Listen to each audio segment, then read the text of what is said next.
So, okay, I'm at the zoo in the middle of Hong Kong, the closing week of the Hong Kong International Comedy Festival, and I was lucky enough to grab, not physically, well maybe I should have done. She's a handsome man. I was lucky enough to grab hold of Kevin Berrey from the US, stand-up comedian who was in town for the comedy festival, and well, I love doing these podcasts because you find out stuff that you had no idea was happening. Kevin Berry's actually spent 6 years of his life making an independent movie, Shadow of a Bout, but now, more relevant to my listeners, therefore he's a stand-up comedian, and he produces a professional stand-up comedy show every Saturday in New York City called Dope. So let's go and talk to him, Mr. Kevin Berrey.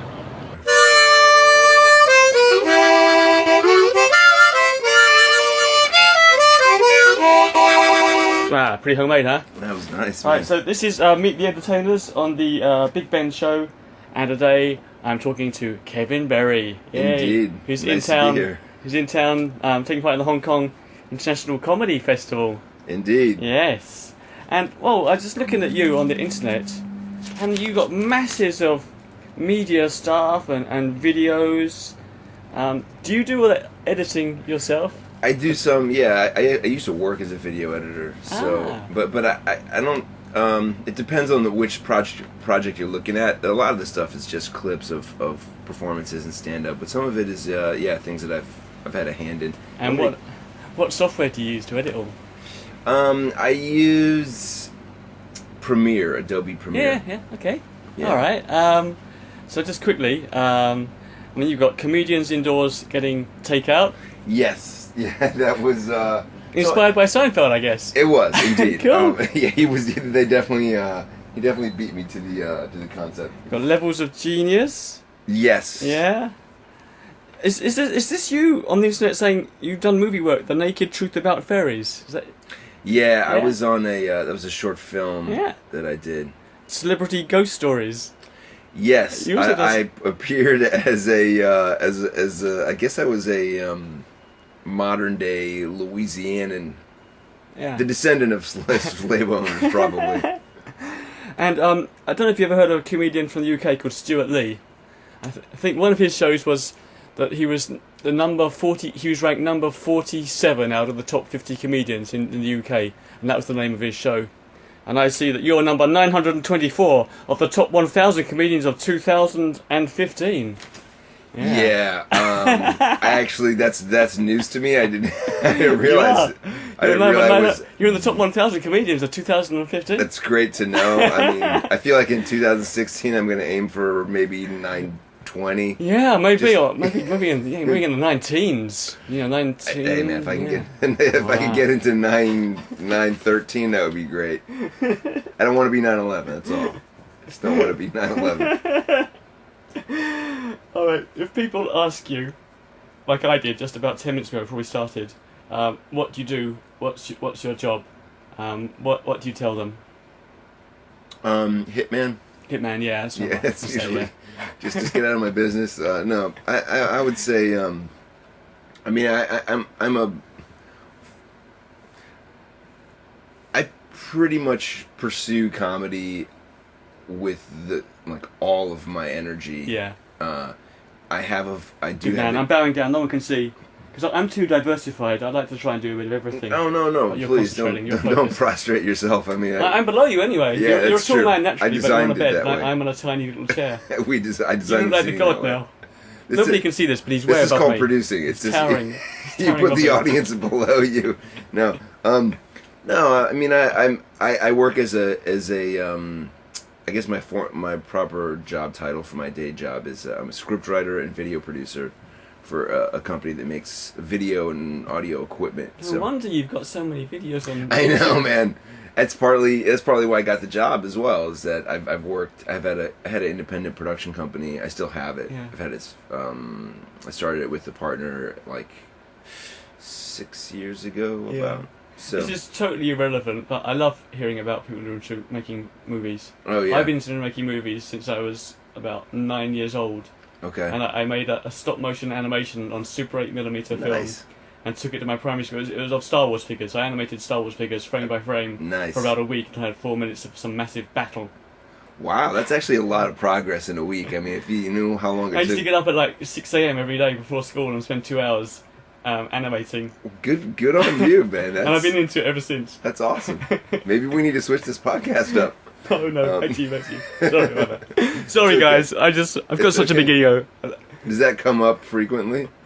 Not me butting in with my stuff. No, your dreams of making animations. Well, nowadays with YouTube, I mean, I video so much stuff. There's not much animation anymore. Got it. Yeah, But it's I very video all my shows and I edit from different cameras. Sure. My clown shows. Sure.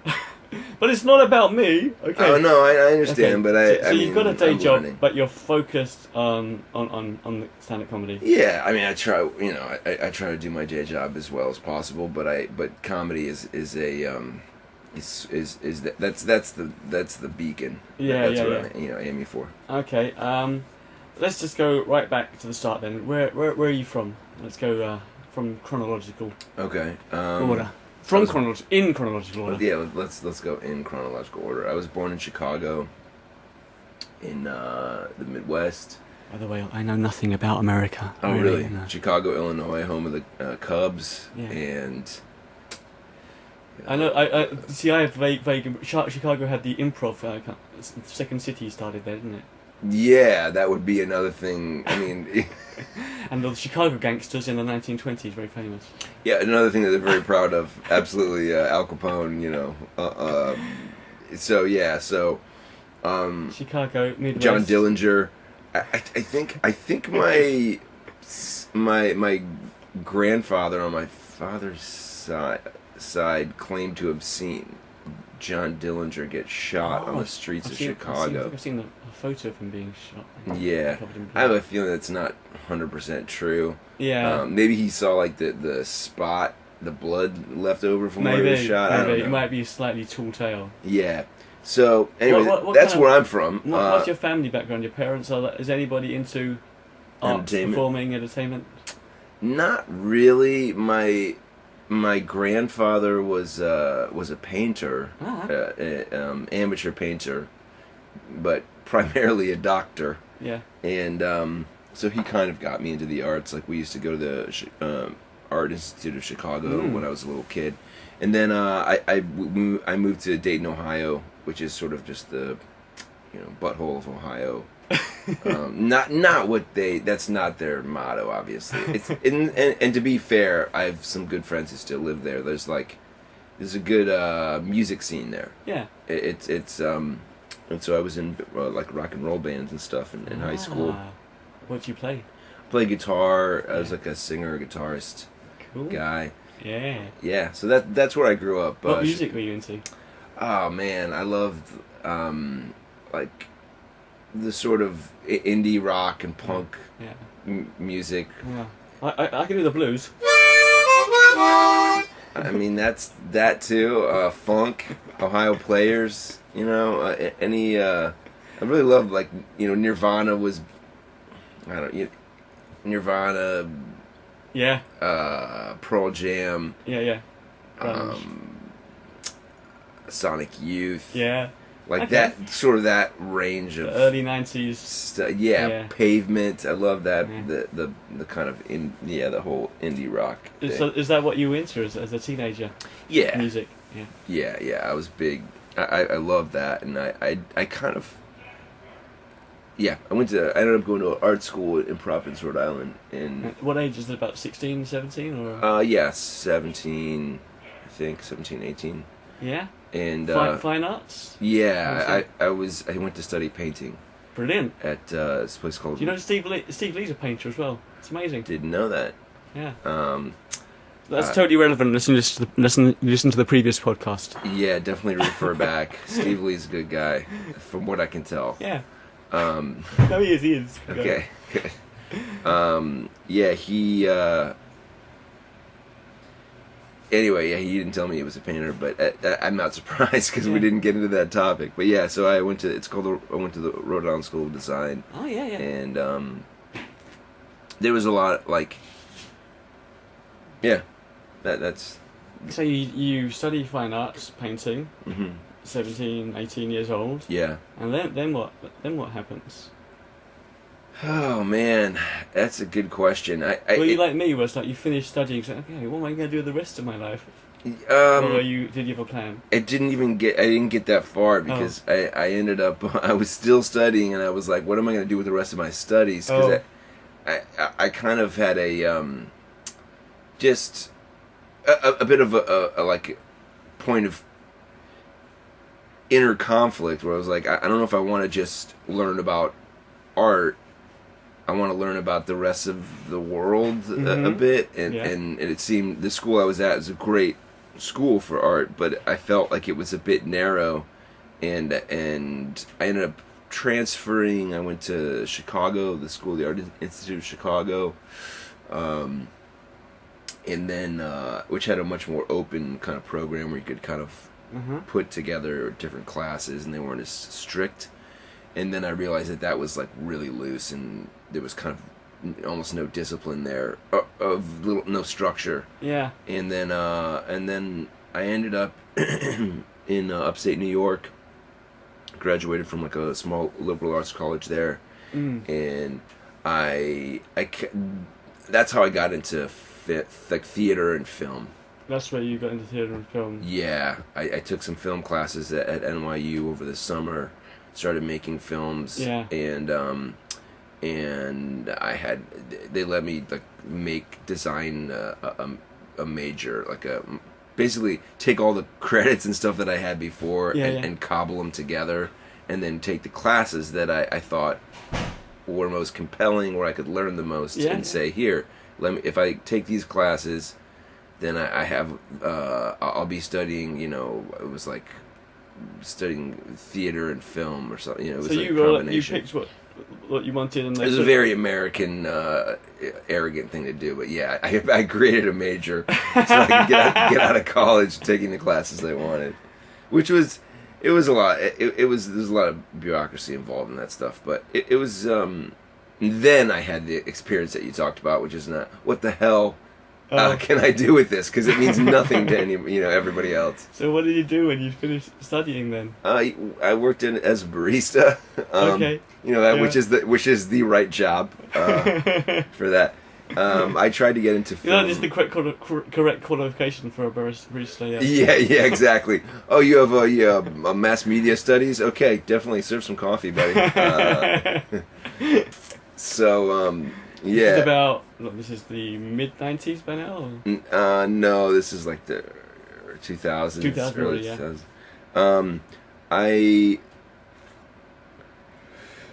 I worked as a nanny. Really? And a barista. Yeah, it was already had two jobs. You got you gotta come out shooting, and guns blazing. And so I did that, and I kind of started to work on, like, I tried to get into MFA programs for film. MFA. Which is a Master of Fine Arts. Okay, Which is yeah. just trying to, continuing the. Yeah. I had very good grades. I was like a high achieving student. Yay. So I thought, I'm going to get into a program, and the general consensus I got back from these programs was, we look for somebody who already has a real job, so that we know they can pay for our university program. Oh no. So it was a lot of people that had actual life experience, or they were novelists or Yeah. photographers or anything, Yeah. where they actually had a job. And if you looked at my resume, it's like, well, what you're, I mean, you don't even in the coffee shop. Yeah. So Oh. I got some interviews and stuff with the UCLA Film School, and it was probably touch and go with that, but I ended up meeting a producer who, in the process of all that stuff of applying to colleges, I had to write treatments for films and things I wanted to make. I'd be like, yeah, this is what I would do if I was in your school. Yeah. One of them was a documentary about some boxer, a kind of youth boxing program in Chicago. Okay. And excuse me, I met a producer. Go away. I'll drink. How's that? Is that better? That's good.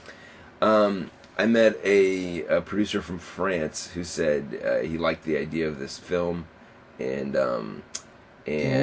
if I made it, I like beeps and buzzes. I think they're great. Who would be today without beeps and buzzes? So popular. Someone saying, "Okay, we've just given you $1 million. Come back to US now." Yeah, that's actually what it Is that says. the message I'm gonna have says? to go, man. Yeah, gotta go. Okay, thanks. Nice seeing you. It's been great, Ben. Yeah. Don't forget me when you're rich and famous. Well, hey, you know what? I already forgot. No, yeah. So anyway, this French film producer he made some documentary or two that he'd sold to the French form of PBS, France 2. He was like, "Yeah, if you make this, I can help you sell it in Europe." And I was like, "All right, I think I'm going to make this documentary." So like, that was my kind of first foray into filmmaking. Yes, real filmmaking, paid work. Yeah, well, Professional. Yeah, it was supposed to be paid. It was supposed to be paid, but it was I had to finance the first chunk of it. Yeah. And then he helped me out with, he sort of matched and got me the camera and got me, helped out. It ended up being one of those things where I was like, I was grateful for a lot of the help because he helped structure the story. And the name of the guy? Oh, the guy's name is Eric Reifsteck. Okay. I think he's back in France now. I haven't talked to him for quite a while. We parted ways like towards the end of the production, but it did get me started, and I, making a documentary is an insanely, especially the way I tried to do it, which is like a verite style documentary that doesn't have a narration. It's a lot to bite off. What style? Doesn't Verite. Fairy tale. No, verite. Oh, verite, yeah, verite, okay. Cinema verite. Yeah, cinema verite. Yes. I say that particularly because my producer was French. Yes. But that was what I was into. And there's... It's tough. Yeah, it's a really hard form to go after and just dive in and make a feature documentary. So that took years. Wow. And yeah, that was your thing. That's what you were doing. You were working part-time, trying to make this documentary. Yeah, and then I eventually got other. I worked as like an office bitch. Yeah. I got a job in New York City. Yeah. And then I also so I was in Boston, and I got that job in New York. I moved to New York, and then I got a job in the Museum of Natural History, using my art portfolio from having gone to art school. So that was worth it. Yeah, turns out, and loved that job. And then when that contract ended, I could either have gone on to become like a production, associate producer, like a production secretary at the museum. The Museum of Natural History is definitely a respected institution, but I chose not to do it, partly out of stupidity. And I guess arrogance. Like, I had a cool job at a museum making dioramas, which is as like a 20-something person. That was fun. It's such a cool gig. They're like, so do you want to be a production secretary? I was like, I don't want to have any secretary, words attached to my name. Like, I don't. If someone could offer me Secretary of State, I would have said no. I was that pompous. I was just like, no secretary job.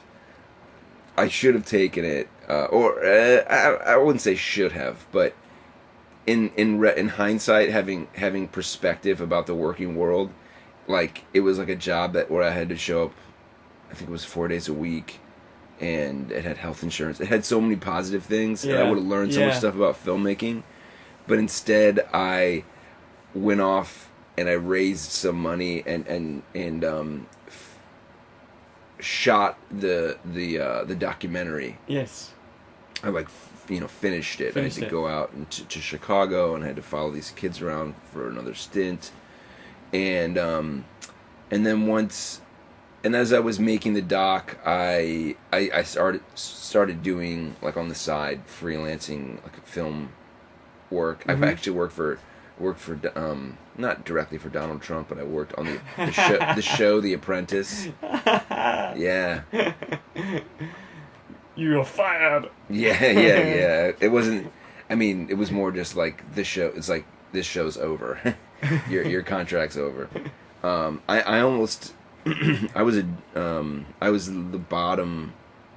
That was after I shot the first, like, the heart of the documentary, the kind of main boxing competition, and I was applying. I sent out like 1,000 resumes, and I got a couple of callbacks, but the one was for a PA position on The Apprentice. I didn't even know what show it was. Yeah. Why not? Yeah. Yeah, at the time, but I was like, I'll be a PA on any show. Well, And Donald Trump wasn't quite as hated back then as he is now. I think you're right. Well, he wasn't seen He was as a just this threat. weird He was an entertainer. Yeah. He was just an entertaining crank. Yeah. And he never entered into it, really. It just, I worked for, I think it was a guy named Jay Weinstock, who was the executive producer on it, and it was it's kind of an interesting operation that they ran out of, like, the 18th story of the Trump Tower on Madison Avenue and 56th Street, I think, or 55th. And it's funny because you look at that building and it's pretty ostentatious on the outside. Yes. It's got a huge Trump name, and Yeah. then you went inside, you take the elevator up, and I'm just gonna say it was the 18th floor.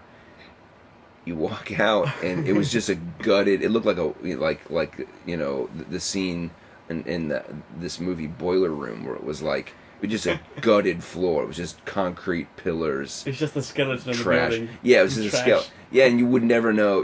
From the outside, it's like you have this mall. It looks so fantastic. Yeah, you have a mall with, like, marble escalators and stuff. Yeah. And then 18. I mean, certainly this happens in many buildings, but it was like, that was our operation, was, Yeah. and that's actually how I think of Trump now, which is like, I think of him as like a gutted floor in a nice looking apartment building. Like his team is all working in just, a hovel somewhere, and then he walks out of his private plane. So that I kind of, I don't know, that's always been my perception of him, is it's a facade.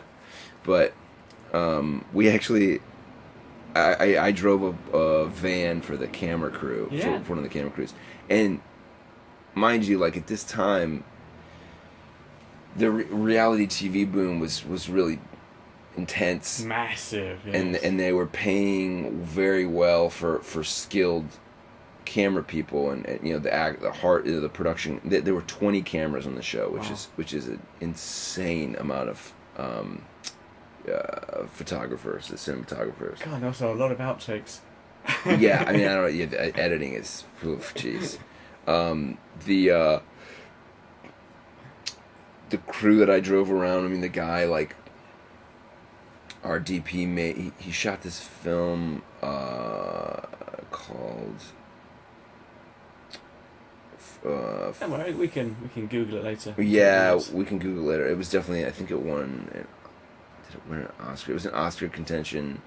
He worked with Derek. Sounds like a good job. Kanji. Yeah. It was cool because the people that I worked with, the guy's name was Michael McDonough, and he's definitely shot some great films since then. But, like, the point was that it was a job that, like, you could be an excellent cinematographer or director of photography, and you do that gig, just, you gotta make whatever, you can make like $700-800 a day or something, just as like a side, whatever, between gigs that you really cared about. Yes. And then he might go out and shoot a short film or an indie film for like nothing. Yeah. So it was like, I started to learn a little bit about how you've got to just take jobs so you can survive and make the projects that you care about. Yeah. Hence my life right now. Yeah. So Can I quickly just jump in? yeah, please do, man. About the Jesus. documentary about the boxing. Yeah, I got no idea about producing an independent film. yeah, How does that? But some people do it as a career, yeah. and you were doing it as a jeez. career at that point. Yeah, So- it was in addition to other work as So well. you somehow you get the money together to make an independent film, Yeah. a documentary about boxing, and then how does it work financially? You had the French guy also paying for some of it. Yeah, Okay, and then once you finished it, you have to find a distributor. How does yes, and that's where you eventually get paid and the film starts making money. that's how it's supposed to work. That's the goal. Wow, Yeah, sounds like a lot of hard work. it's an enormous amount of hard work, and I hit walls throughout Yeah. that. I like. I'll give you a clap. Oh, Yeah, thanks, well thanks, done, man. buddy. That's awesome. And that's being an artist. It's being an entrepreneur. It's everything. Yeah, Being a businessman. Yep. I learned a lot through that process. I learned the difficulty of there's so many things. I mean, like the first off is having production agreements and contracts and things like formal things that establish what people's roles are when you're Yeah. at work with a bunch of a group of people. Yeah.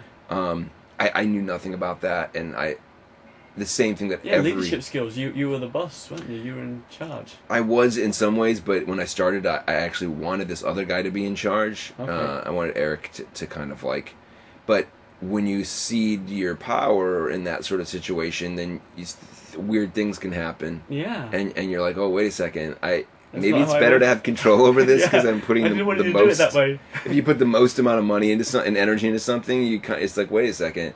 So it's that balance between wanting to have enough responsibilities that you're focused on the creative aspects Yeah. primarily, but then you don't want to give up too much responsibility so that somebody else is calling the shots or saying, "Hey, Yeah.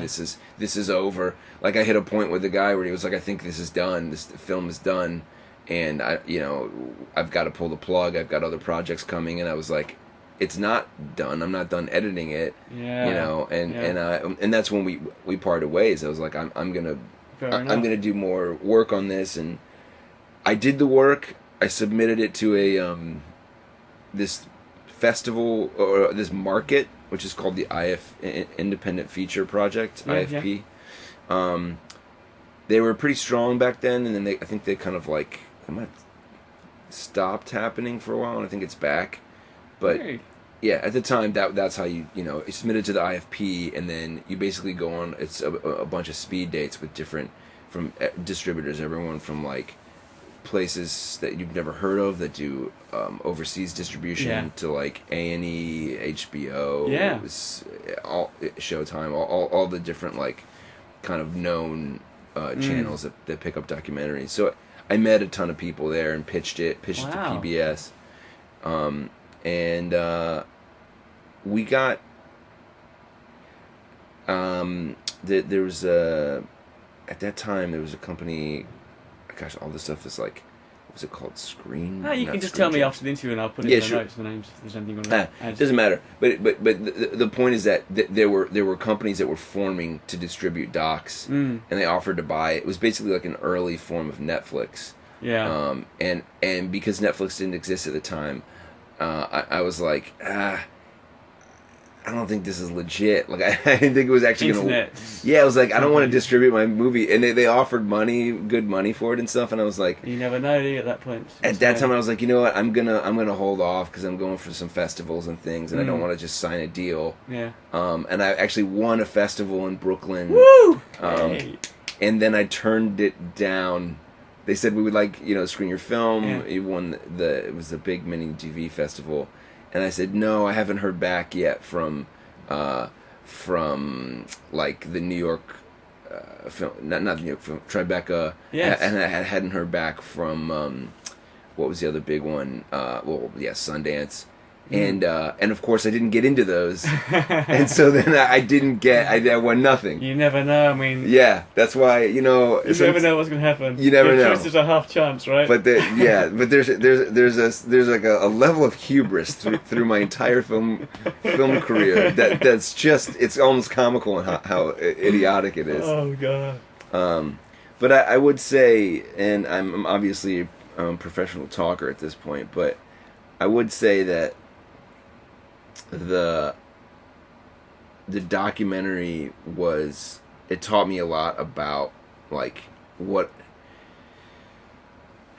is it that you enjoy doing versus what do you do well. Yeah. And what did you learn about yourself, and what do you enjoy and what do you do well? Well, I loved connecting with people and watching the story unfold and telling the story of the documentary. Yeah. A lot of the responsibilities of being a producer, the scheduling, the structuring, all that stuff. I learned how to do it, or how critical it was, but it's like it can be overwhelming, Yeah. And I liked writing a lot, and there was actually quite a bit of writing that went into the doc, because you're trying to convince people to give you money and trying to tell the story and say this is how it's going to be, this is what I envision, this is how the story's going to. I mean, if you look at like reality television now, like a lot of those things are so, I mean, scripted. Yes, it's just set up. Yeah, so like they're written. They need writers. They need people to. It's like, so. That's one factor. And I wrote these like rap songs and music for it. Yeah. You can, if you go in the shadow of about, which is the name of the documentary. It's called Shadow of a Bounce. So your guitar playing teenage years came into use. They came back into play, and I wasn't, I was never in a rap band, but the songwriting stuff. I had a lot of fun with that. All the creative aspects of it, I loved. Yeah. And do you enjoy being in charge, being a leader? 'Cause I hate it. I could see that. I do. I like it when when I have a strong say in who I'm working with. Yeah, yeah. And I'm not a dictator, so to speak. Like I've directed short films and directed things, but it's what I like to do is to be able to pick a team or bring together people who I feel like everybody here has the capacity to lead in their realm. Yeah. So that it's not going to take cracking of the whip much or policing. If you've got people you can trust in charge of their area. Yeah, you get the right people that love what they do and they do it very well, and then you just go. It's so hard, isn't it, to find the right people sometimes? I know, but sometimes I do shows and I need an assistant, or I need someone to control the sound, and then you look at how much budget I have, no budget to pay them. Yeah. And then you want someone good. Oh, how am I going to manage this? It's tricky being in charge. I find it tough. It is. It's very hard to be in charge when you have zero budget. But I like leading projects. It's just it's like I said, when you have the right people, it's like, oh, this runs itself, and I can add in the vision and they get it. Yeah. But it's all about what I found is that those are the two things. It's about people. Yeah. Most of the problems you think, how am I going to do X? How am I going to figure this out? How am I going to make, like now, to jump forward from my filmmaking stuff, I'm a filmmaker kind of in residence as like this in this marketing department. I'm a video producer. Yeah. And like we made we're working on a project about smiling. A product. Yeah, it's about it's about a flash, a monolight that syncs to your camera, like a fashion photographer or a location photographer, someone who's out in the field wants to take portraits would use. When you need it, the light goes on, synchronized with the camera. Yeah, and I wrote the script for it, that and the whole concept is that the camera is writing kind of like a love letter or a friendship letter to the flash. And he's saying, hey, dear Flash, you brought so much light into my life, blah blah. And so the point of the script is so that's the idea of the movie. It's a letter, scene. Yeah. How do you make a camera write a letter? Yeah. Right? Yeah. Well, it can be done. There's many ways, but I have the team I have, this guy, David Benishai. He's like, he's this extraordinarily talented art director who has puppeting experience. And once I threw the script at him, he said, "Oh, I know, we could do it this way." And so that's what you need. You need somebody where if you can come up with a good creative idea, as a writer or as a director, and say, "All right, now how would you solve this?" Yeah. Rather than telling everybody what to do, which is exhausting, and you're never going to get. To me, that's never going to be creatively rewarding. It's so hard to micromanage everything. No, it's not creatively rewarding. Yeah. And I've done that in the film. I wouldn't say micromanage. I had a great editor when I started, a guy who shot stills and was on the shoot. This guy, Stefan Canuso. He's a filmmaker in his own right. He's a great, really smart guy, programmer, filmmaker, artist. And he helped edit the first pass. I was so grateful. I was so lucky to have him. And I've had things. We had a falling out where I was a jackass, and I was like, "No, you? Surely not. How can this be?" I know. Do you think? No, but I love you, Stefan, and I'm throwing that out there in the world. He's really good, and his girlfriend, possibly his wife now, together they built the website for the Shadow of About film, which I think is still a kick-ass, even though it's Flash. It's a great website. And we had a falling out because I was like, on the credits page, I was like, I wanted to have, I forget what it was, but I wanted to change my credit at some point to incorporate. I helped with some, whatever it was. I put together some elements that they use in the design, graphics or things, and I was like, could you put that on as a credit? And he was like, we made the freaking website, like, I'm not giving you more credit, anything that would take away from the fact that I busted my ass on this for very little money.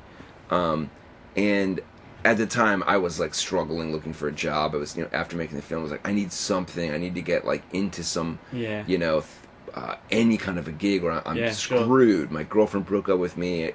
Now I was paying half the rent. Now I'm paying all the rent. That sort of thing. And I lost, and we basically lost a friendship over that. Yeah. So that's the other thing, is that finding people that you can work with who aren't your best friend. Yeah. And also like understanding people's boundaries and being like really considerate. And I had to learn that stuff. I think some people I work with now are like, I don't know. Now they know my dirty laundry that I've had a couple of issues of working with friends in the past where it's like I have an older. No, I know exactly what you're saying. You know exactly what I'm saying. Sometimes I run. Occasionally, I like to be a one-man show. Occasionally, people say, "Can you put on a 3-man, 4-person show?" Yeah. And of course, I hire my friends, the friends I know who work as clowns. And I'm in charge, and sometimes I lose my temper. Yeah. And I just like, why did I say that? Why couldn't I be... But you don't glass anybody. No. You've been checking out the news from Hong Kong. Yeah, sorry. That's not... whatever. That whole situation sucks. But that's the thing, is that I guess as a creative person, that's one of the risks. And it's like, you want to work with people that you get along with and that are like great at what they do. Yeah. And then you also like, we have this circle of friends now in the comedy community. It's almost like there's something that's different about it, because the responsibilities are like 1,000% clear when you bring a comic on a show, and they're like, it's actually, I never thought of it this way, but it's so defined. It's like, here's how much time you're gonna do. Yeah. I'm gonna. You got 7 minutes. You got 7 minutes, and in fact, I'm gonna tell you at 6 minutes when your time is about to end. Then I'm gonna tell you again if you go overtime. Yeah. I'll shake my, wave my light at you, and this is what I'm gonna say to introduce you, and you're gonna tell jokes or do whatever it is that you want to do.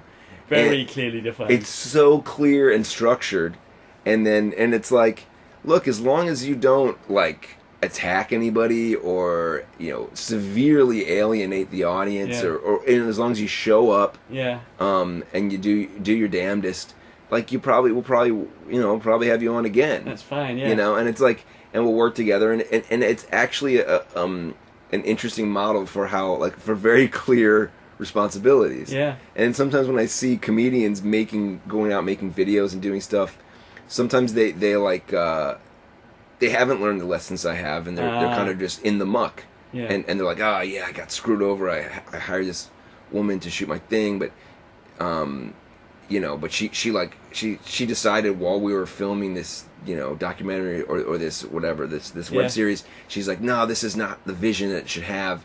And I'm like, why? How can she do that in the middle of the thing? Like, how well did you know her? He's like, I didn't really know her, you know, but I paid her. I'm like, you paid her to go a different direction in the middle of, you know, it's like, but you know, that example where people, I mean, there's some people who are like, they did that, and then I'll be like, yo, go to this website, hire somebody, look at their reel first, talk to them. Yeah. You got to do a freaking job interview before you. It's actually, if you're going to be in charge, you've got to do a lot of homework, and you can't just say, oh, you can't just pick somebody and expect it to work out brilliantly. You've got to, being in charge is the job. You're not the comedian or the entertainer anymore. You are the person in charge. That is what you spend your time doing, in a way. Yeah, you're a comedian you plus. You can't wear two hats very easily. Some people can. No. I can't. No, yeah, what you gotta get is one big hat or a helmet. You need a helmet. Have you touched on comedy? I'm trying to avoid it. I'm just. Shall we talk about comedy? Yeah. Because that's why you're in town. It's been, yeah. I mean, I'd be happy to. How did that start? Well, see, that's the question. That is I guess the that's the existential question. When did the comedy start? Yeah. I could say I started pursuing it at a particular time. Yeah. Like, which I did. It would have been around 5 years ago. I didn't start doing stand-up or anything. I was writing a play, and I've been writing stuff throughout the whole filmmaking pursuit. Yeah. I was the dream was to go and you know, it was like, I wouldn't have said necessarily Woody Allen, but yeah, you know, I was looking at people like Woody Allen, who are writer director type of characters. You know, your Quentin Tarantino's. Yes. You look at these guys, Michael Cimino, or these guys that would, like, you know, you write a film. Not a bad person to want to be. Yeah. No, yeah. I mean, Great. but Michael Cimino had a lot of problems. But Deer Hunter is such an awesome movie, and but I was always fascinated by a director, or, you know, George Lucas. Like, you write Star Wars, you make Star Wars. Yes. Like, the notion that you can have a hand in the writing, the creative part, and then the directing part, which, as I learned over time, is, you know, I have great admiration for somebody like Ridley Scott, who's like such a powerhouse of a director. If you go back to his early like student films, I mean, he just had a knack for it and visualizing things, and so that I bring that up because I do think it plays into why I got into stand up. Yeah. Okay. Because stand-up is, you're the writer-director of your act. Yeah, it's the same thing. You're also the performer. Yeah. Okay. You're also the enforcer. You're also the bill collector. Yeah. You're also the accountant. Yeah. You're also the secretary. You're also the doorman. Yeah. You're also the bellhop, and you're also the maid. Yeah. You know, and at the very end of your life, you're the nurse. So, so you've got to, like.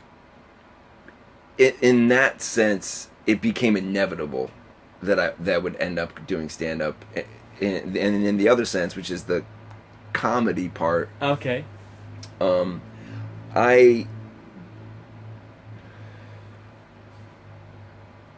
sure this is some kind of hack joke. People would be like, "When did you start, you know, doing comedy?" I'd be like, "Well, I'm pretty sure I was doing bits in the womb." You know, like I'm sure that, like, you know, when you're a comedian, like, you resort to comedy as like a survival tactic. Yeah. You know, some people. I know babies. It's been in your character since you were little. I think, like, because, like, there's all that thing. I mean, I've never touched a woman's belly and felt a baby kicking, but I'll bet you, like, when I was a fetus, I would have, you know, done dun, dun, dun, dun. I would have done like a something like that sort of thing. I feel like from a very early point, I would have tried to communicate, you know, in a funny way. And I know as a little kid, I had all these like silly. If you look at like photographs of me, quote unquote, playing, like as like a 3-year-old or something, I would be riding around. I had like a I'd have like a football helmet on a tricycle with like my brother's like lacrosse or hockey pads all over me. I was like, I want to be motorcycle man, which is not a real job. You know, other kids want to be like a fireman. I want to be motorcycle man, which is, I mean, maybe that is Evel Knievel, but so I was always cobbling together like just doing goofy stuff, which I thought was cool and I was having fun with, and I think people thought was funny. And I have some bits about how I was in like these early like basement play productions that my sister did. She did a version of the play Cats. They were just lip synced, you know, dance numbers. And she did a Cabbage Patch Kids play. You have got performers in your family. Your sister loves it. I do. My sister, she's now a sociologist, so which says something about her experiences. But like, yeah, so I was in those plays just kind of like because I was there. I was never like a theater kid in college or anything like that, but because I was there where my sister was at the ground level, I had fun with it. But I think I was probably a little bit shy. So, you know, maybe comedy for me growing up and just being like, I'm the youngest of 3 kids. And it's a very cerebral, competitive family. You know, my dad was like went to Harvard and not a like, I love my dad. He's an interesting storyteller. Like if I've done anything during this entire interview that involves a strange segue or switching topics midstream or completely losing my train of thought, then thanks, Dad. I borrowed that from you. Interesting storytelling, yes. Yeah. So there is something to that. Yes. Like my dad would tell an elaborate story and then never get to the end of it. You know, which to me kind of like would be the punchline. Okay. It would be like, and then he would be like, and then could you please pass the green bean? It sounds to me like there were lots of bits of your life that when you put it all together, it seems a pretty good fit to be a stand-up comedian. Writing, self-directing, self-writing, performing, being funny. I had to be. I mean, growing up, I had to be funny because I was dumb. Like if you're the youngest kid, you just can't be as smart as everyone else. No, yeah, because you're not. You can't. You don't have an intellect. You don't have knowledge. So you have to be the funny one. If you can't do simple division yet mathematically, then you better have jokes. Yeah. If you're hanging around other people who know math and think they're better than you. Yes. So I think that was how if my brother and sister were getting some debate about, you know, recycling or some crap when they were like in their early adolescence, and I'm like still like a kid, like a little kid, I would have to come up with a joke or some interjection or something to get attention. I mean, that's what people always say about the youngest is like, oh, they're always like attention whores running around. But yeah, for me, I think humor or quip, the timing to be a debate, just back and forth, and I just boom, get in one point. It's really strange when you talk to performers and entertainers, because often they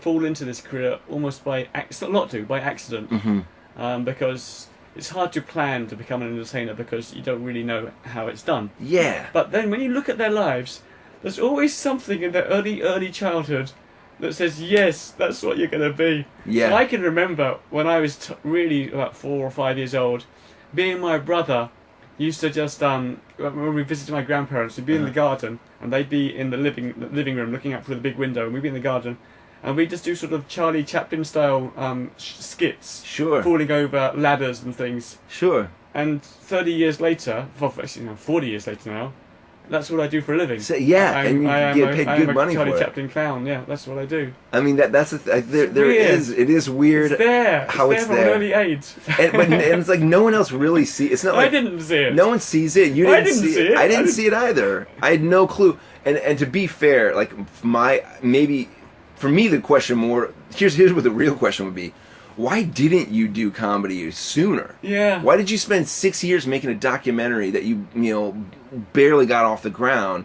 However good it was, it That's won life. awards. You and don't stuff. know. You don't know until it happens. I don't. You don't know. For me, my understanding of it is that when I was a kid, when I became aware of what it meant to be cool, and also what funny things I liked, so you get taste for humor. I mean, I loved Monty Python. I liked absurdist humor. Like I saw Life of Brian when I was like 6, which is way too early to see a grown English man's dick. You're all special, not me. Yeah. Which I'm sure a lot of jokes went over my head. I also saw Meaning of Life. Yeah. Like shortly after I was a sperm. Like I was so young that to be watching that stuff, it was kind of like it was an interesting introduction. Yeah. But my I didn't want to be a clown. I didn't like come to appreciate somebody like Woody Allen till much later. I saw when I was really young. I mean, I loved Richard Pryor because my dad liked him, and he always had this vulnerability of him that didn't feel clownish. Yeah. But like, I didn't like that. Although I had some, I definitely did some stuff. Like I played a in like elementary school theater. I didn't do the high school drama stuff, but like I was like Rudolph the Red-Nosed Reindeer in some Christmas pageant, and I played a gay Rudolph. Okay, I had like the whole like limp wristed. I had the whole thing down pat. Yeah. Because I had a gay babysitter who was in the closet, but he was flaming. Yeah. And so I did these things, and then I think I then kind of, as you go into adolescence, I did this oratorical performance, which was like a monologue, basically. Which I think every 5th grader had to do in my elementary school, and other people chose like some iconic poem, like Casey at Bat or Jack and the Beanstalk. Yes. I found this book that was clearly racist. That was it was from like the 40s or 50s, and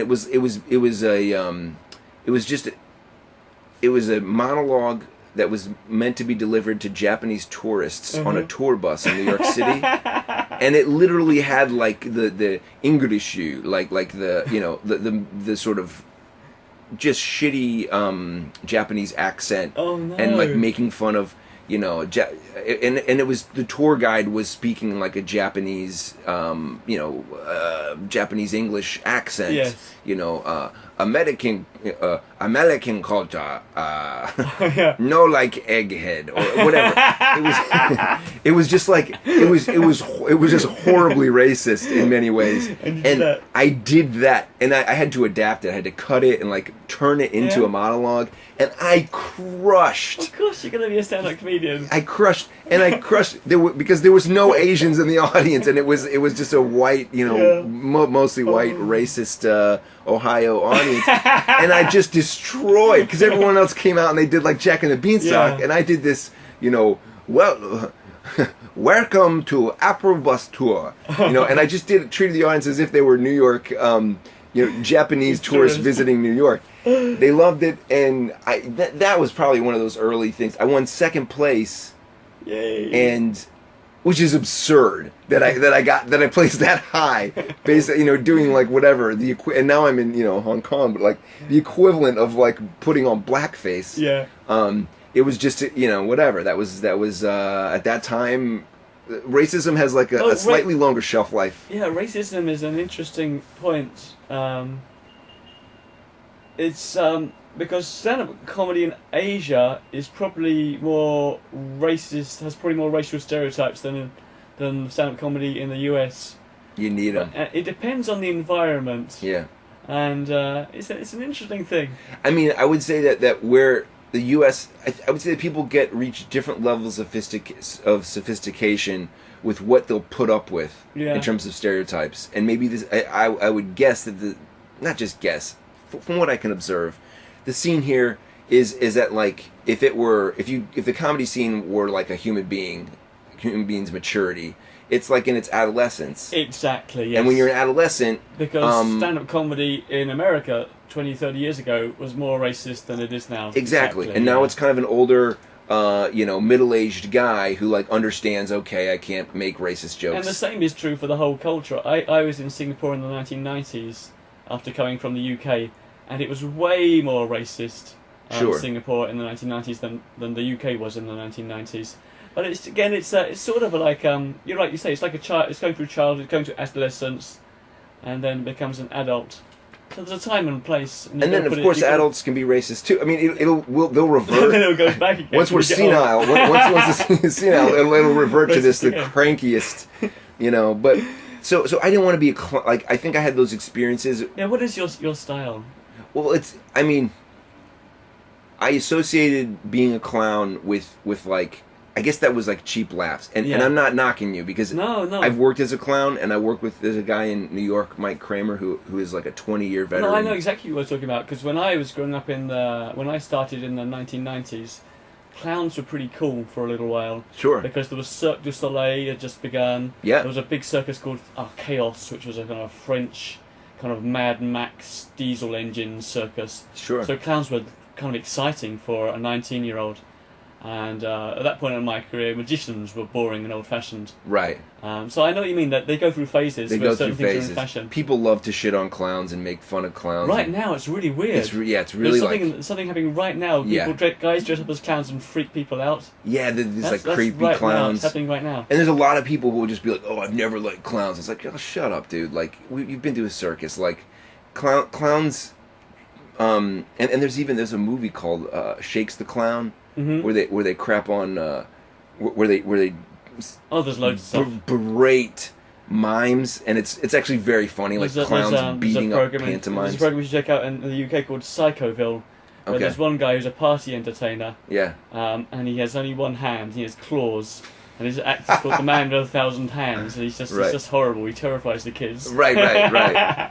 So my style, like I think I did what caricature character. I had this accent. It's funny, I didn't even think about this. Like, I was doing that stuff very early on, and then I kind of felt like it was cheap, which is fits in with this whole theme of being arrogant. Yeah. Like I had any place to like judge one style or another as being like cheap laughs. No, I was arrogant because I thought magicians were old-fashioned and clowns were cool. Right. It happens. And so I kind of distanced myself from that. I think my humor became more and more dry and quippy and kind of twisting and using conversational humor and catching people off guard.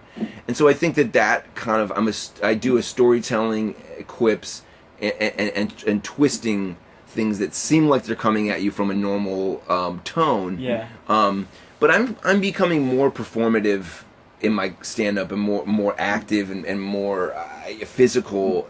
I'm pushing myself to go into places like that a bit. As long as it's natural for the joke, I feel like it helps. Because I can get very fucking cerebral and stuck in my head, and that's not ideal for me. And I've watched videos of myself, and I'm like, I look like a serial killer. Like, I don't smile. I do a whole like bit, and I've never smiled. I don't smile on stage for like 8 minutes, and that's not me. But sometimes that is that contrast of like someone who's kind of like stone faced, or like a Stephen Wright, and then the delivery is it comes in and it catches you off guard. It can be very funny. Yeah. So I think it works to a degree, but I would say that I'm like a weave of that involves some of that deadpan style humor with animated stories, and So you have this is material based comedy, but you also do a lot of hosting your open mic. You have an open mic. It's a show. I'm going to take offense to that. Sorry, I'm sorry. I know. Out here open mic has that's because of my background in Hong Kong. In Hong Kong, all the comedy clubs are pretty much open mics. Yeah. Whereas in New York, it's a show. Yeah. I mean, it's an important distinction because in New York, like a typical open mic. This is good. Yeah, I want to find out these things. Yeah, sure. Find out the terminology, the correct words to use. So like in cities like New York and like L.A., let's say, those are like the two meccas or whatever, huge. Yeah. So you've got a glut of comedians. Maybe I don't know what it is. There's like 50,000 comics in each town or something like that. So like what happens there is that there's not enough good shows to put all of the starting comedians on, because they'll spoil it with their like masturbation 9/11 dick joke where they have sex with everyone's whatever sister. So Okay. like, including their own. So like that you know, you got to try that out in a safe place. Yes. In a, you know, bomb shelter, so to speak. Yeah. So the open mics, a lot of them are, there's like, let's say there's 20 people there. 25 of them are comedians, and they're on, you know, because I like that. There's 20 people there, 25 of the comedians. yeah, because those are the people that are actually trying to get on the list. They're like, Yeah. hey, can you fit me on? Yeah.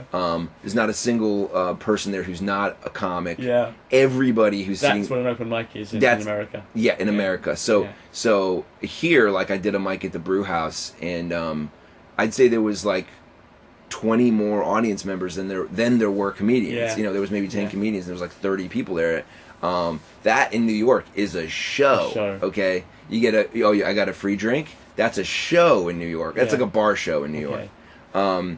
So and the bar show, so it's a bit of a hierarchy. Like you go from open mic to bar show Okay. to club show, or you know, maybe to independently produced club show, to like booked spots at a club, Yeah, to okay. like theater gigs, to Okay. road gigs, yada yada yada. I kind of got it. But I mean, the bar show and the indie show, because you have some alt rooms, like the Creek in the Cave, like has a theater space, and Wow. it's not like a typical quote unquote bar show. Mm. Like you might not pay to get in, but it's just everyone who's there is there to see the show. See the show. So that's the distinction. So and that's how I think of also the show that I do. Okay, we got into this because I was saying, so we were talking about your material-based work, Yeah, and so when you run your show, when you host your show, yeah. I guess then you're not doing material, then you're improvising, reacting to the crowd. It's a mix. It's a mix. I'll do like. There's some guys that give me a lot of crap about this, like. So. No, they'll give you crap about this. No. I haven't even said what this is. Well, like I have a podcast too, but it's very it's only a few episodes in. It's called Heckle My Ass. Yeah, And so I'm gonna check it out. interview comics about their heckling experiences. Yeah. And there's one comic, Nico White, who's a funny dude. Yeah. He was giving me crap about, like, he's like, dude, you can't do like 20 minutes between comics, and I'm like, whoa, hold on a second, I'm not that asshole. Like I know that guy, I don't do that, but at my show, maybe the first couple of like, you know, month or two, I was maybe doing some more time between comics. I wasn't doing 20, but what I do now is I open the show and I'll do 15 minutes. I might do 20. But I've been doing the show for 2 years. Yeah. And I like Pretty much every week for 2 years. Yeah. Wow. I Give me a clap. oh thanks. Yeah. Hey, my MO is, and because I experienced this so many times at clubs and at shows, even at like competitions, like when you're really tight on time and you've got 10 or more comedians, the host typically gets his legs swept out from under him. It's like the producer or something, or if it's a separate host from the producer, they'll be like, just get up there, do 5 minutes or so, and get the first guy up there and keep it moving. Yeah. And I respect that, but that's just not what a host does. I mean, that's the whole point of, like, you know, you look at like your late night show, or your like your David Letterman's, your Jay Leno's, your Jimmy Fallon's, James Corden's. Like, these guys, there's a reason why somebody writes them a monologue and they open the freaking show and they get it off the ground. Yeah. You know, and they don't. It's not. It takes time, and they do. There's always a mixture of things. So like I do. You're saying you've got to do at least 10 minutes or so just to get the crowd up and just to awake get them and up get and it going. working. Yeah, get it so working. if you have a host that gets up and does 5 minutes, don't expect like I was on 5 minutes is not enough, yeah. Yeah. So on the Hong Kong Comedy Festival, which I was on the first night of the prelims, and I mean I thought that the comics were really strong. Like I felt like I was among really people who were busting their ass. Standards high this year, man. Yeah. Yeah. Which is great, and but you know, and like That's why I'm not in it. I'm not good enough. no, hey, that was not the intended effect worry of the about comment. But I for the first time I met Vivek Mubabani. Is that Yeah, his name? Mabubani, yes. Vivek Mabubani. Mabubani. Very good try. Yeah, Mabubani, you're right. Mabubani. Yeah. So clearly, I didn't meet him that well, but I met him for the first time. Yeah. And everyone's like, "Oh, he's a powerhouse. He's like one of the only pro comedians in Hong Kong." And I thought he kicked ass. Yeah. And he did like, I think it was 5.5, 6 minutes. Oh, okay. But to my point, that's not enough. Yeah. And like I even talked to him. I didn't expect to be able to change the powers that be, but I was like, "Are you gonna do any crowd work? Are you gonna talk to?" There's like 100 plus people here, and I don't know what it was, 150. It felt like a lot.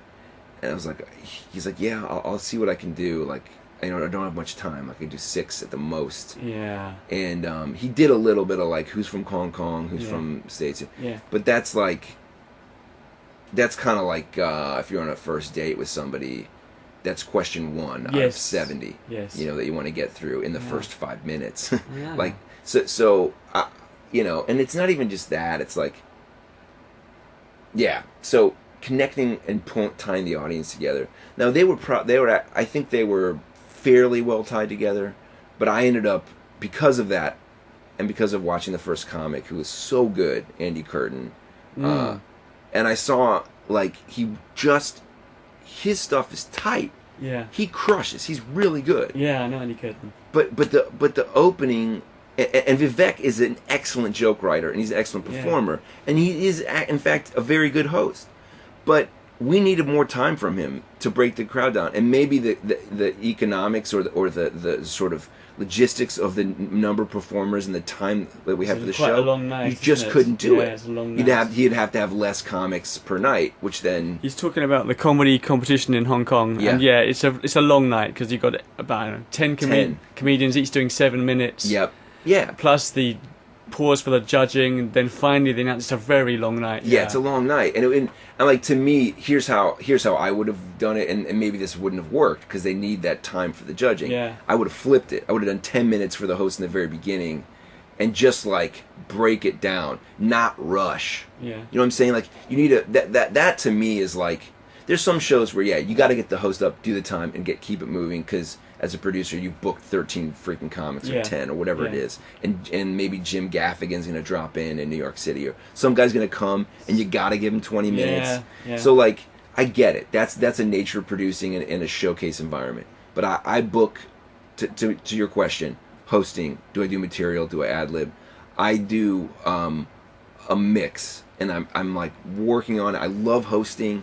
I bring the room up. Sometimes I do topical things, but often I go into the room and I'll, do the crowd work, figure out, who the hell are you guys? Why are you here? Yeah. And then, I mean, I see other comics that I feel like are even not exponentially better, but like so good at going into a couple and being like, there's like a table of 3 people, and like, so what do you do? Great at this, You're what are you like the third wheel? You trying to get it in there, buddy? Or is it, how long have you guys known each other? Yeah. Oh, wow, 5 years, and you've never. Is this a date? And the guy will be like, well, yeah, and she'll be like shaking her head, and be like, well, can we make it a date? Like, maybe by the end of this set, can we get a kiss, something? I mean, and I just love seeing that. I think people have that confidence to just ask the audience to do stuff. Yes. I am more kind of go in, try and learn about them. I'll carve around and sort of figure out, okay, this is what these guys are about. I can come back and call back and make fun of that. Or, we'll learn more about this table's really awesome, so I want to shine a light on them, so everyone knows this is how you should be at a comedy show. Yeah. But then there's some things that they do here that are like, it's not even part of the hosting. It's like, you do the announcement before the show. The show's going to start in 5 minutes or 3 minutes. Yes. What I've noticed in Asia, that every show has an intermission. It's like a theater. I guess they didn't have it at the competition, but a lot of shows are like, we're taking a 5-minute break, and then we're going to come back and do 6 more comics. I've noticed that at a number of shows. Singapore a lot, yeah. And it's like, it's smart because you can sell your drinks then. Yeah. And they're not afraid that people are going to walk out. Yeah. I mean, I respect it. It was kind of, I'm like, I might steal that? I don't know. So as a host, though, I do that. I do crowd work. Then I will do, like, I had this point where I was like, all right, this is my ideal host set. Is like, I do a little bit of crowd work, Yeah. and find the room is tied together and it's good. Yeah. Sometimes you get people who will talk to you, get real sassy, and you're like, fuck, these guys are gonna talk the whole night. And Yeah. I gotta do something with them, and then, might not even get to much jokes. But if I don't have that pushback, When you say you've got to do something with them, do you mean something to quieten them down, or something funny with them? part of it's just like, okay, you're attention whores, or you're Yeah. trying to get like, so what's happening here? Yeah. Can we pull something out of this that I can make fun of? Yeah. That, like, oh, you guys really think the world revolves around you? Is this how you were a Book So of you Mormon? can go either way. You can take their enthusiasm and want to be, the fact that they want to be talking to you, and you can make something funny out of it. Yes. Or you can, if you think it's going too far, try to quieten them down. Shut it down. Yeah. Shut it down. Shut it down. Yeah. So, that's exactly. So, like, I always try to do it in a way as diplomatic and friendly a way, and if that doesn't work, sometimes ignoring people works. Yeah. And then oftentimes it doesn't. Fighting or throwing stuff at people has never worked for me. No, it never worked for me. No. But occasionally you can come up with a quip or a roast or a dig Yeah. that will, like, the room will be like, oh shit, and then it will kind of, they'll sort of end their silliness. But I like to do some of that, and then, like, if I can do whatever 5 to 10 minutes of a proper set, it might have a couple of pieces in the jokes where I go into the crowd, and so it can feel like, oh, he's still doing crowd work, but he's also being funny. And it kind of feels weaves. quite natural. So I hope no real audience members listen to this podcast, but that kill the naturalness. But then, I do that, and then I bring up the comics, and I'm playing with a new. So that to me is an ideal thing where there's like this mix, and I might in the middle of my jokes I might do some new stuff or some things that are really place specific. Yeah. And I'm working on this new thing called psychic comedy, which is it's going to be. Let me guess. Colour blue. Oh, I'm not psychic. Very close, purple. Oh, there you go. So close. Psychic comedy, huh? Yeah, psychic comedy. So close. That's the tagline. So the idea is that there's I love improv. I've done improv when I like your question about when I started doing comedy, like back, just to tie it back, I got into what time is it? Are we way over? Oh, you can go as long as you like. It's 11:14. Oh shit. Okay, it's good. It's good. Part of what drove me into writing, performing stand-up was that I was writing a play. I've been writing, like, I wrote film scripts, and I started writing like one acts and plays, and trying to, and I was working on a full proper Broadway play, and I had some parts of it I felt like, so I was like, oh, if this is really working, I got this, and then I kind of was hitting a wall, and this is when I had that moment, like, it's like that moment in Star Wars where Luke is hanging from one arm, and I think that's when it is my movie. Bespin, the Cloud City, he's hanging by one arm at the bottom. Yeah, and or is it the one where he's in the snow hanging from one arm? That's from his feet. Yeah. No, it's the Bespin Cloud City, Empire Strikes Back. He's had his arms chopped off by Darth Vader, and he's hanging. Yeah, Darth Vader, and that's the point where Darth Vader goes, "I'm your father." Yes. Yeah, that point. So I had that "I am your father" exactly moment in my life. Where, and you look at that and you're like, oh shit, he kissed his sister and all this stuff. He wanted to bang Princess Leia. Like, I had that moment in like, that's probably around 2010, and that's what kind of dope, like, my comedy grew out of, and I've heard this over and over again. People are like, I lost my job, or I went through a divorce, or my child was killed by a tractor, or I've never actually heard that third one, but my point is that's horrible. I don't want to laugh at it. It's really not. Someone's listening. It's like, oh shit, my child was killed by a tractor. Oh, that's not funny at all. I was just, I wanted to get you, Ben, and the look on your face, you were so polite. Your British etiquette kicked in. You were just like, I'm smiling, but I'm Marvelous. not. No, that's horrible. No. Tragedy. But tragedy does give birth to comedy. Yeah. And so, like, I look back and, like, I could just see, like, certain things. I was frustrated, you know, and I'm working on this play, and I'm like, do I want it to be funny? Do I want it to be dramatic? And I wanted it to be really, like, just slam you, like, with the dramatic reversals. But I just couldn't. I couldn't avoid having humor. Everything had jokes, and it was like, by not trying to write the jokes, I created a joke. Okay. Every time I try to write a scene, I was like, this is going to become ratcheted up even higher, and then I delivered the tension through a joke. And it was just like, I wasn't trying to do it. Yeah. And I look back, I was like, I made a whole documentary about boxers, and really sad, difficult story. These are teenage kids, 10-year-old like boy, like in inner city, black kid in inner city Chicago. His mom, his two brothers, their mom died during the filming, like right before I went to Chicago. Really sad. Like she died of she had a stroke. And she was like, I think she was 35 or younger. She was in her early 30s. Like, I mean, there's like 17-year-olds or 20-year-old sister became their mom basically, and she was a baby. Like she wasn't ready to rate, you know, and what happened and how they dealt with it was how I always dealt with rough and like tragic and difficult turns of events in my life, which was just through humor in different ways. I mean, yes, there was depression. Yes, there was like, you know, one of the brothers was more introverted and like emotional. He was older, a little bit more mature, so he was processing it differently. But there was just constant roasting and jokes and kids like running around and stealing towels and at hotels and like just splashing water, just making fun of each other and like. It was just a constant, and making fun of me, as well. As just like, well, who the hell are you? You know, why are you, you know, following us around with your camera? Do you ever, like, you know, there was a point in the documentary where this guy's like, just asked me it's supposed to be verite, and they turn to the camera and they're like, hey, were you a nerd in college? Because you look like you're a nerd now. I'm like, whoa, buddy, I'm supposed to be a fly on the wall. You're making me a nerd on the wall. So the point is that there was humor.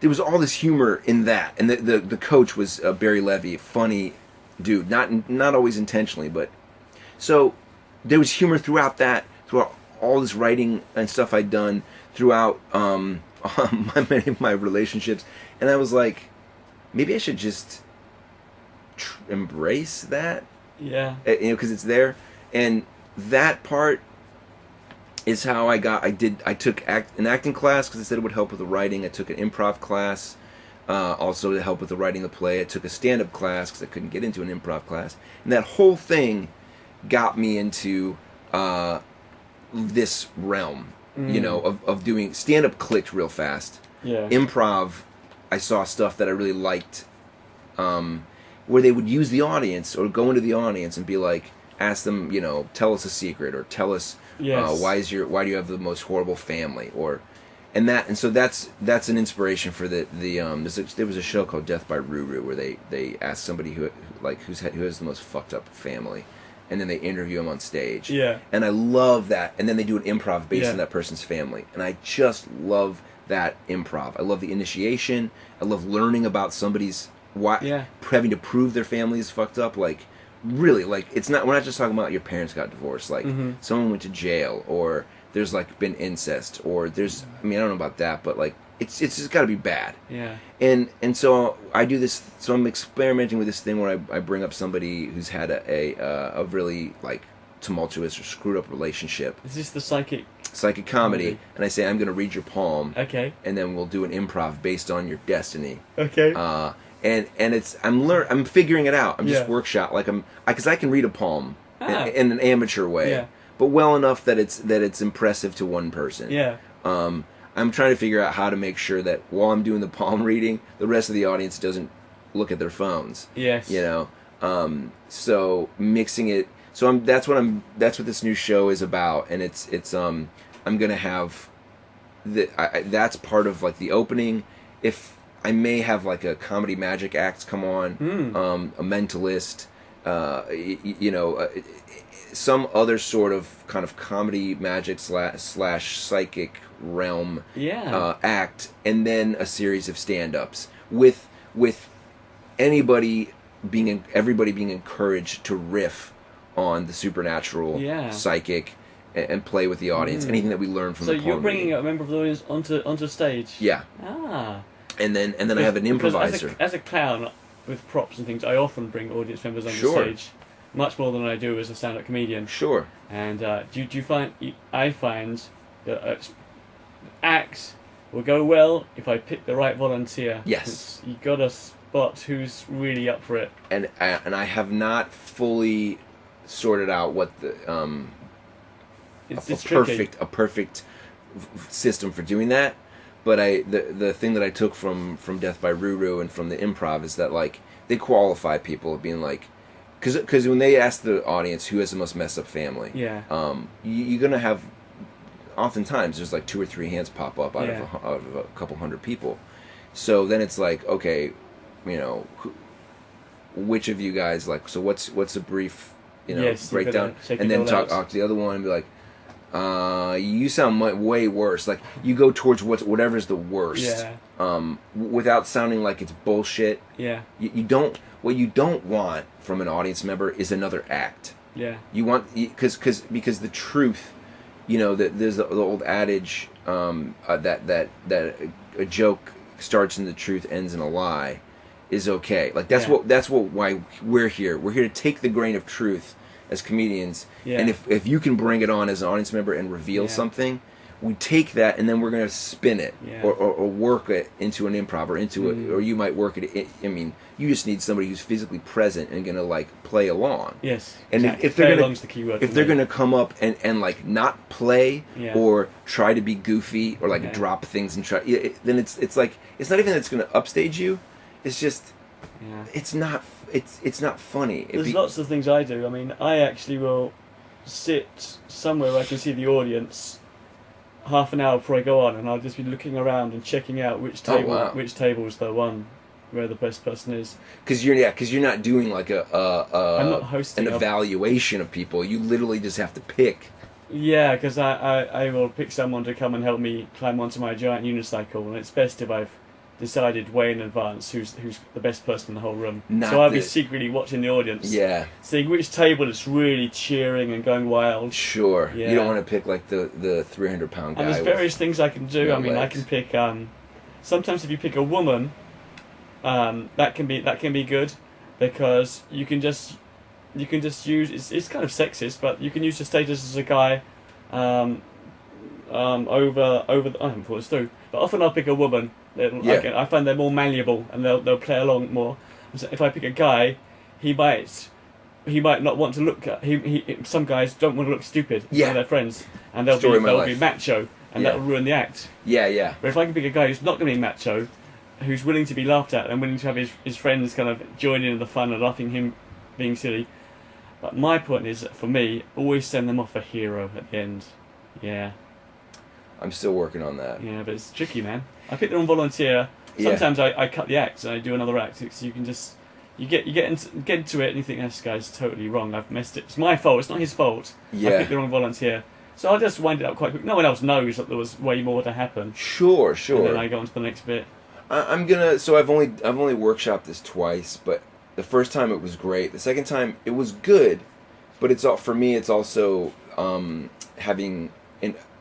I've only had one improviser each time, so we do a 2-person improv scene based on, and it ends up being, it's like I'm reading the poem, but we really just want to know about their messed up relationship, because we're going to use those characters and those scenarios as a jumping off point. Yeah. So like, it's a 3-part problem where it's like, who's the main part, picking the right volunteer. Yeah. Next part is extracting the right information from them for the improv, so keeping everyone involved. Oh, that's of interesting detail, and it's more reading the palm, I mean, I'm going to do it, but it's more like that's a distraction while I'm learning about them. And then getting the right improviser, making sure that we're kind of up to speed.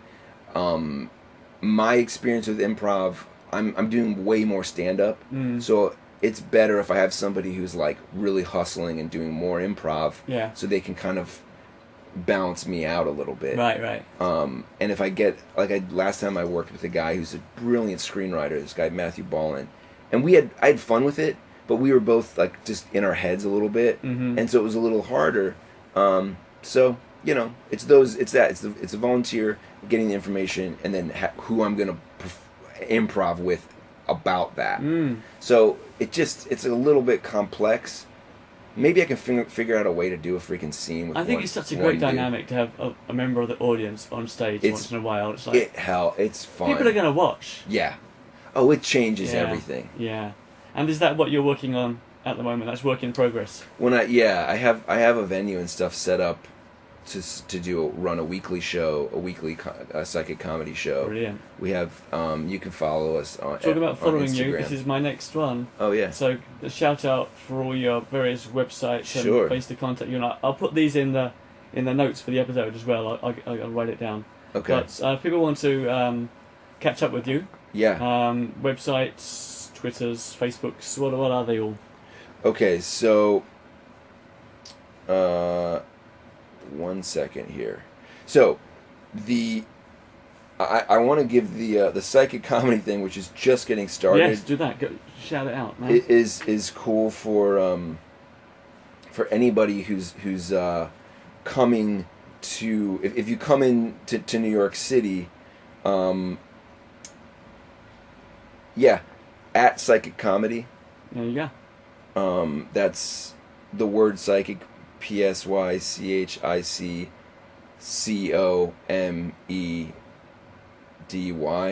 The two words. Yeah. The main point is that there's two C's in the middle. Yes. Ends with psychic ends with C, and comedy starts with C. Is this Twitter or? That's Instagram. That's Instagram. At Psychic Comedy. Okay. And if you look up on Facebook at Psychic Comedy, you'll also find the Facebook page. Yeah. And we'll have a website. We'll see. That should come shortly. You have your own website as well? Yeah. So for me, I pretty much the hub for all the stuff that I do is the easiest thing to do is if you just type in kevinplease.com. Traditional spelling KEVINPLEASE. Oh. kevinplease.com. That will route you to my website, which is berreycomic.com. I don't say Berrey Comic because my last name's spelled so weird. Oh, Berrey, yeah, it's tricky on the spell. But I'm going to have to spell it anyway because that's what all my other handles are. So, but yeah, if you go to kevinplease.com, that you scroll down, there's a link to the Instagram, Facebook, all that stuff. It's easy. If you don't want to do that stuff, you hate the internet, you just want to go straight to Instagram or Twitter or even Facebook, it's at Berrey. All right. BERREY. That simple. Kevin Berrey, absolute pleasure to see you. It's been a real pleasure, Ben. All right. Thank you for having me on your podcast. And this probably won't go in, but just in case there's something here, let's have a look. Postscript. Getting on off stage, is that ever a problem? What do you mean, like falling off stage? It's just well, it's more. It is a problem for some people. Yeah. It's a problem for me because I have so many props. Oh, right. So how do you do it? I have music for my show. I make sure the sound guy is playing the music. Okay. Because otherwise you get on stage, the music doesn't work. So oh, come on. So I wait till the music starts, then I rush on stage with just a small amount of items, so I can hold in my hands. Sure. And I do that trick. So the music. There's canned laughter after 2 or 3 minutes, and I get the audience clapping, and while they're clapping, I wheel on my big box and my big unicycle. Okay, so you and get then I sort of reverse that at the end. At the end, I bring up a volunteer, and while he's holding the giant unicycle or pumping up the giant balloon, I'm taking everything off stage. Right. And then, so there's only one big prop left for my big finish. That's awesome. That's how I do it. I'd like to see your show, man. And it's on www.thebigbenshow.com. Oh, right, okay. There's loads of videos. I'm like you. I got masses of videos. Sure. Not as good as your videos. I'm Oh, afraid. come on, man. It's No, not because my videos started back in 1994, so they're quite low tech. Yeah. So they started out on Super 8. I used to have, well, in 1994 I had like 2 VHS players, and you press play on one and record on the other. Yeah, tape-to-tape editing. Editing, yeah, God. Well, those were the days. Yeah, those were the days. Yeah, getting on and off stage, not a big deal. No. Although you know what?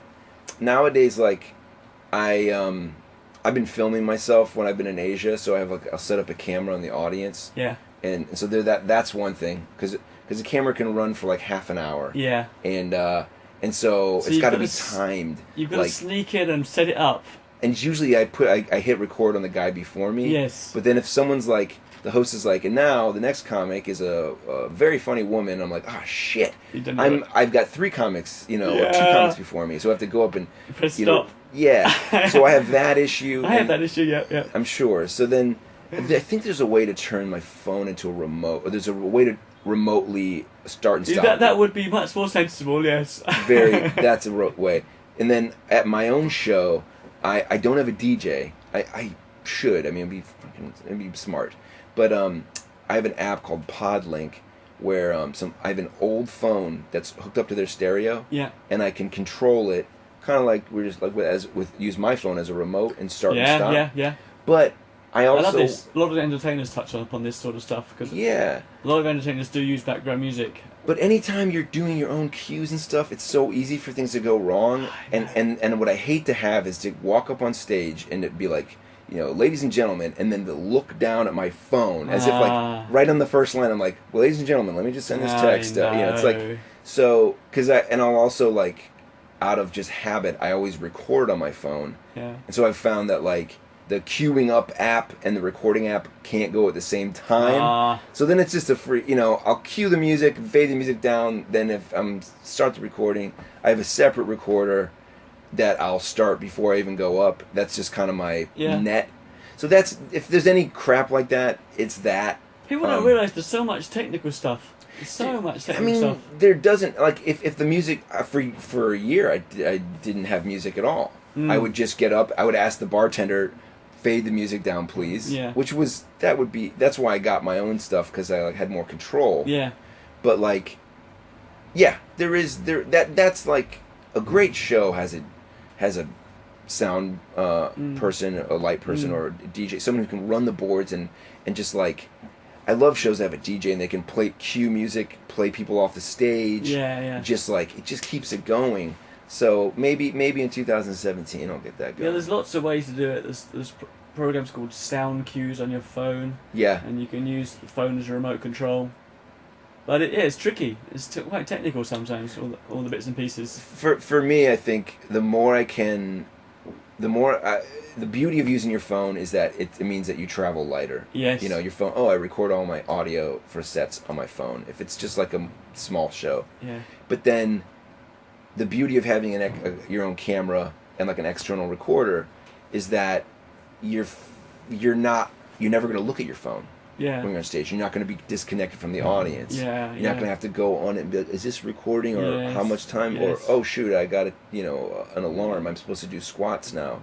Whatever the hell it is. So I'm always trying to actually move the responsibility of any stagecraft or stuff off of my phone or off of anything directly on me. Kevin Berrey, ladies and gentlemen, that's Kevin Berrey, and this is Big Ben on Meet the Entertainers, and I'm backstage. Where am I? Is it the Mirror Mall? And you can see me here on Saturdays at 4 o'clock till 6:30. And if you want to check out all the other podcasts, Guy Buffley, The Mentalist, or Paul Agata, stand-up comedian, Nick Milnes, Gary Jackson, just go to my website, www.thebigbenshow.com, and you will find all the podcasts there. And this is Emily. Say hello, Emily. Hello. Okay, talk to you next week. Goodbye.